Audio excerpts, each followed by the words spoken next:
මේ සද්දෙත් එක්ක ඔයාලට මගේ වොයිස් එක කොහොම ඇහෙයිද දන්නේ නැහැ.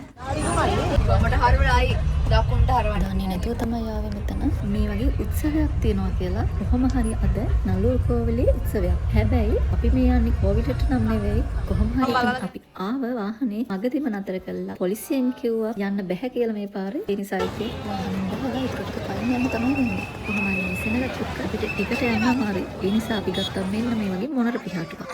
දැන් ඉතින් Google Map එකක් දාගෙන කට්ටියට මේ මොනර පිහාටුව පස්සේ තමයි යන්න වෙලා තියෙන්නේ.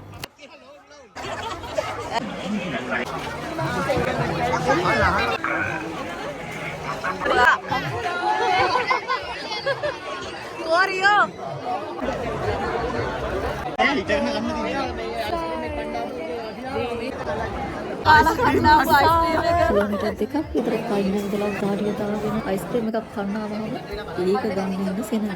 නයිද? අපිට අයිස්ක්‍රීම් ලැබෙලා තියෙනවා.